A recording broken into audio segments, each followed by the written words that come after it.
All right, so let's get into your Facebook ad copy. And learn how to master the text of your Facebook ads. So you've got a nice picture, right? But you just need to know what to say now in your copy. And Facebook, depending on the ad, I mean, you've got a headline and a subheadline, and sometimes even a third one where you can describe the link a little bit more. So we need to have some good text on what to say. Okay, so I mean, the number one thing with copy, until you're an expert copywriter, go out there and swipe it, right? Find copy out there and make it your own. Good examples.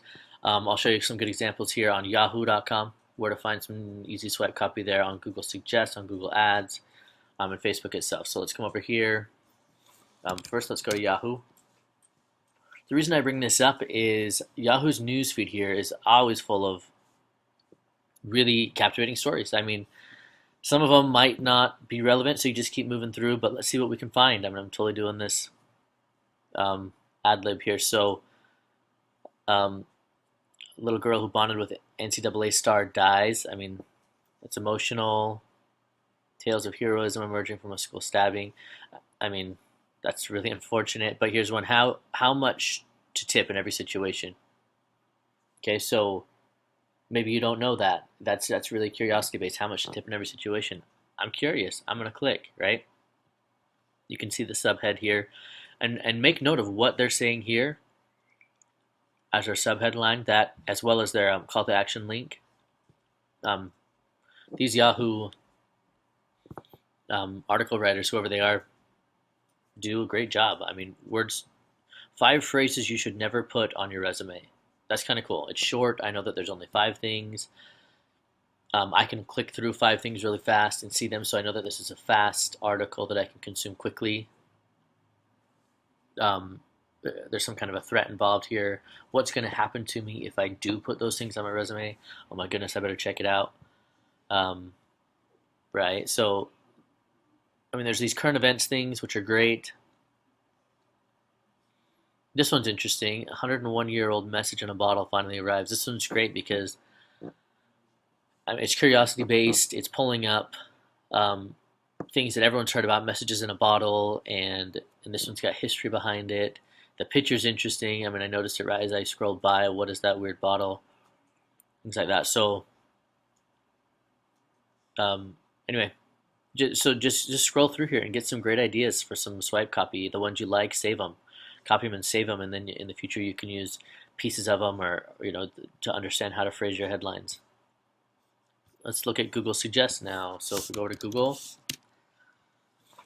Google Suggest is what comes up when you type in this bar. So let's do a golf product. So we're going to improve our golf swing. So if I just start typing in golf, I can immediately start to see what other people tend to type in when they type in golf, right? Google's showing me the popular ones. I can get more specific, get even more ideas. So golf swing videos are popular, golf swing tips are popular, golf swing analyzers and mechanics and shirts are popular. So I can use this in my ad copy by deciding whether or not I want to promote the fact that I have a video on my page, or that I have tips on my page, or that I can teach you the golf swing mechanics, or things like that. So just do different versions of seed keywords and figure out what people are looking for. That way you can write a headline that speaks directly to them. So improving your golf swing is big. Improving my golf swing, improving your golf swing driver.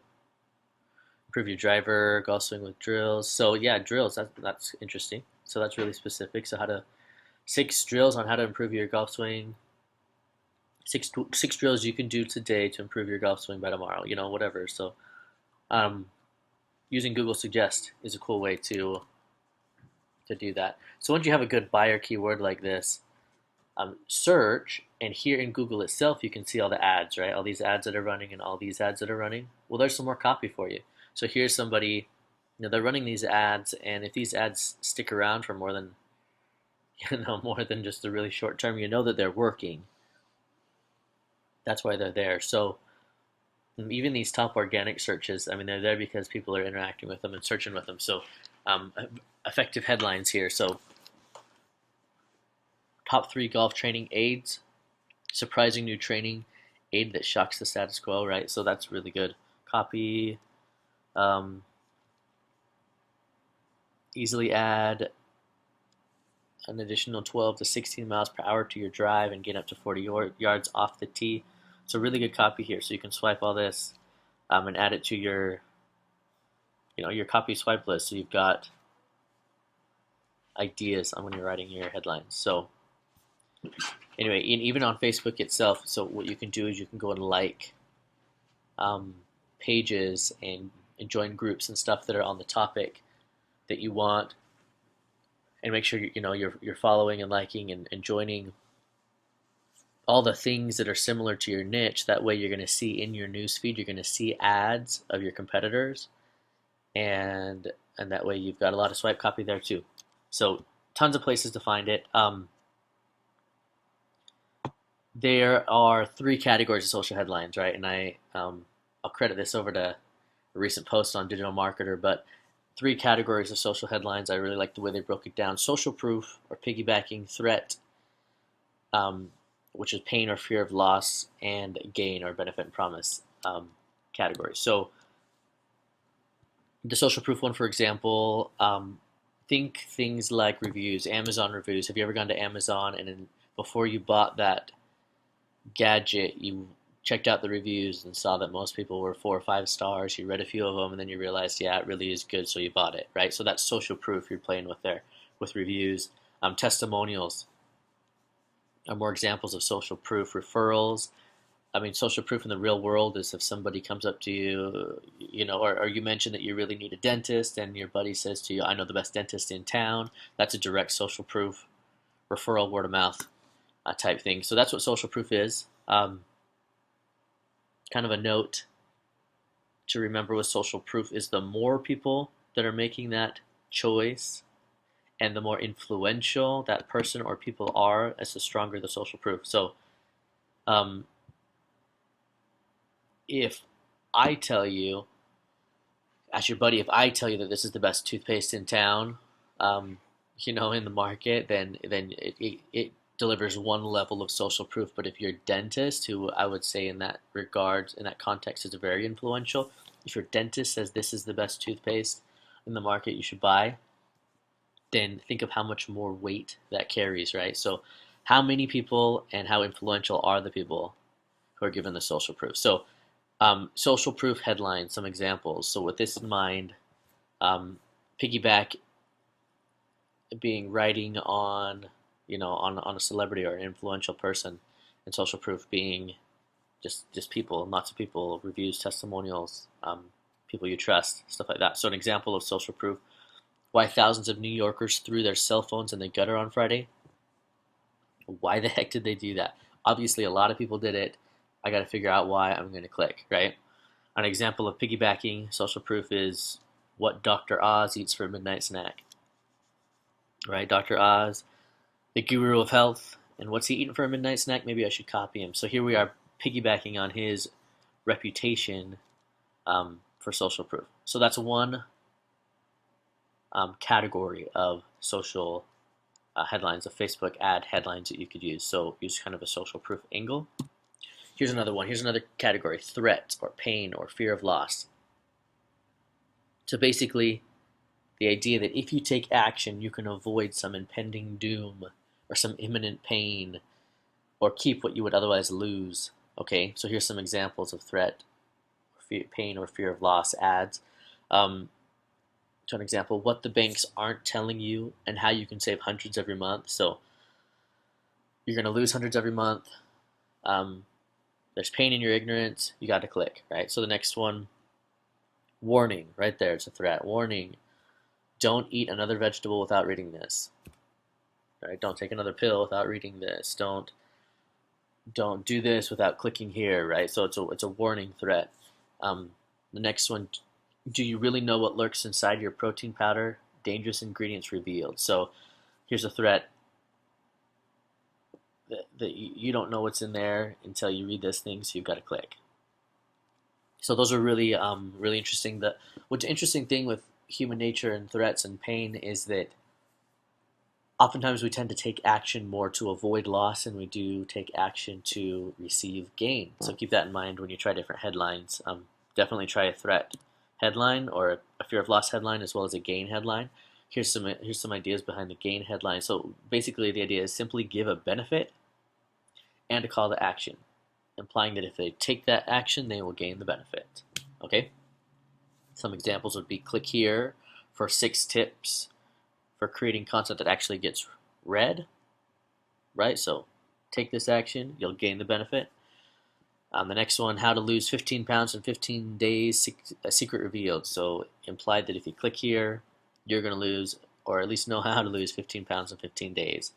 So a simple benefit, or a direct, obvious benefit, with a call to action implying or actually stating that if you take that action, you'll gain that benefit. So that's what a gain headline is. Great for Facebook ads as well. So those are your 3 categories. Now let me go into some extra tips and tricks here for you. So trick 1 is to speed up your copy. Okay, we all know that people are busy and distracted and they don't want to commit very much by clicking on your ad. So help them understand that it will be really quick to consume. That way you're going to get more clicks to your landing page. So if your ad were to say something like learn how to cook artichokes the right way, well gosh, I don't know how much time I'm gonna have to dedicate to learn how to cook artichokes the right way. Maybe it's a 10-page article. Maybe I have to read a whole book on it. I don't even know, right? But if I were to speed up this headline, I could do so by saying 7 quick tips to cooking artichokes like the pros. Right? So I know that there's 7 bullets. If I clicked through here, sure, there's probably paragraphs with each bullet, but I could probably just skim through and see the 7 tips and be on my way, right? So I've sped up the copy, even though I'm busy and distracted. There's enough of a benefit here that I want to grab that I'll do it, as long as I know there's only 7. That's trick number 1 is to speed up your copy. Trick number 2 is using a quote from Ralph Waldo Emerson: "Curiosity is lying in wait for every secret." Okay, so curiosity-based copy. I learned this from Russell Brunson. He taught me that curiosity-based headlines convert. So take a gain or a threat, right? Or even social proof, I guess, but a gain or a threat, and attach it to something bizarre or unrelated. It teases readers with your curiosity. So, for example, I could have an ad that says lose weight and gain muscle mass seemingly overnight. Sure, seems like a good headline. Or I can add curiosity to it, which might really get a lot more clicks, and it says, how a prisoner of war, in order to survive, learned the secrets of rapid muscle gain seemingly overnight, right? So now you've got a story, it's interesting, I'm curious, how the heck can a prisoner of war do that? So I'm going to click, and that curiosity is going to drive those clicks. And so this is just a good overview of Facebook ad copy. Again, go back to your sources and swipe and see what people are doing. Swipe all the copy you can, modify it, make it your own, use the right phrases. Go to Yahoo and look at their ads or their news feed that's always cycling. There's always 50 to 100 new articles up there every day that you can cycle through to get good swipe copy ideas.